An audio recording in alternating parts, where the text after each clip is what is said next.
I'll jump in. I don't really remember where we started. And I think that's part of the issue, that it's part of the reason why I do documentaries or nonfiction films, or they're films to me in a way. But it's I don't like the categories. But the thing about them is that David has edited the Bob Dylan No Direction Home. We did Shine a Light with Me, and we did George Harrison Living in the Material World. And we always sort of start in the middle somewhere. I'm not quite sure. And then we sort of swim our way out.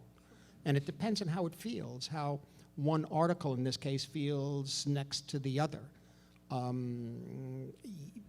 think in a kind of rhythm and like a piece of music, almost like the lyrics, or the words, I should say. The literature itself is the music. And somehow to try to touch upon these major trends or events during the 50 years.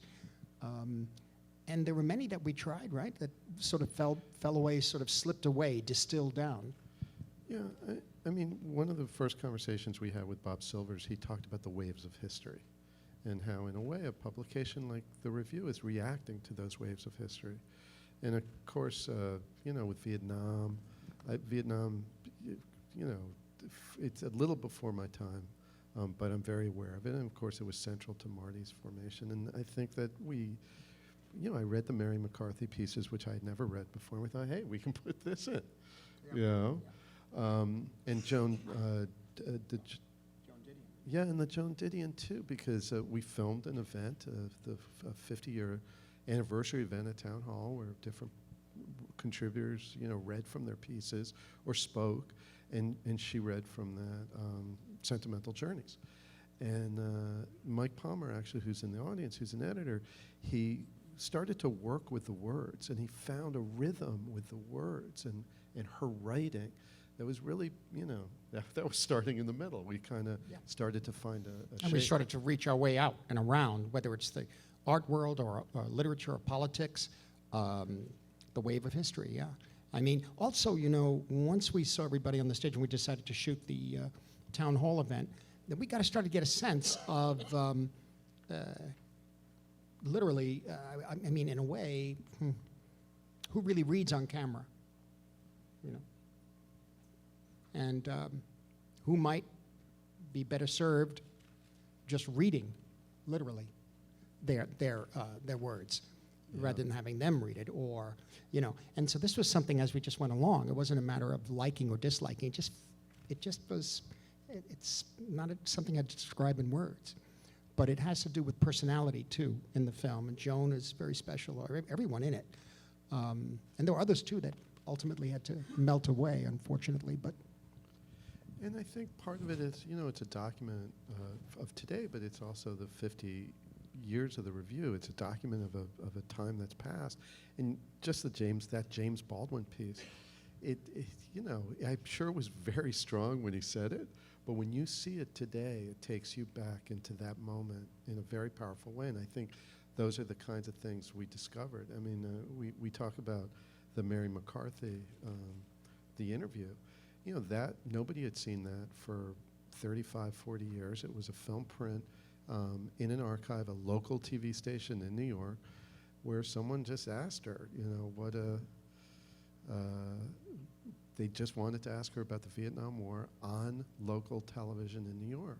And she said, well, I don't know that, you know, I'd like to affect the debate. I don't know what I could do, but, you know, maybe I could write something.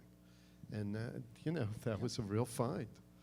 I mean, for me, just quickly before we, I don't purport to be, I don't propose to be somebody who was reading all this stuff at that time. I was just learning really how to live with books and learn how to read, really. And therefore, there wasn't even right and left for me. It was a matter of what made sense or what made me think about other things. And so that's why I kept pursuing the review over and over again until it was a formative time for me.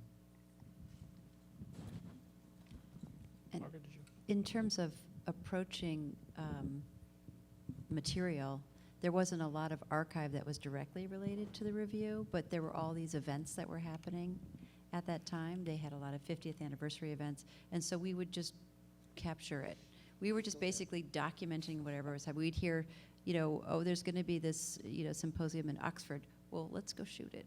Let's just go and let's talk to all the writers in a very, we talked to David and Marty interviewed writers in a way that we haven't really worked before. Usually with interviews, they're very, they're very in-depth, and you kind of know going in that it's going to be 2 hours, maybe 3 hours talking to someone and having, these were like, okay, 15 minutes, let's get in here. We had like 20 different people coming in, and it was interesting because they're so articulate, they're so charismatic, they have so much to say that it was a very good way to kind of approach the group, all the amazing contributors to the review. From the viewpoint of working in the office at the New York Review when they were filming, it was remarkable. Bob and I used to talk about how, is this going to be a documentary of people sitting around reading? And they're just going to show people reading and reading manuscripts and calling in manuscripts, interspersed with these interviews that they did from the very beginning.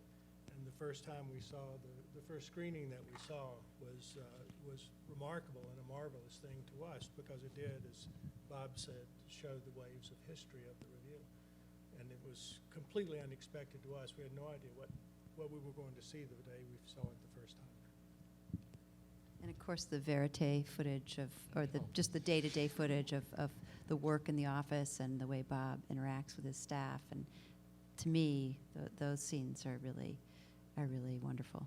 And the archival that exists is amazing. I mean, the Penny Baker footage, the town hall, the bloody town hall, I mean, the Dick Cavett stuff is just remarkable,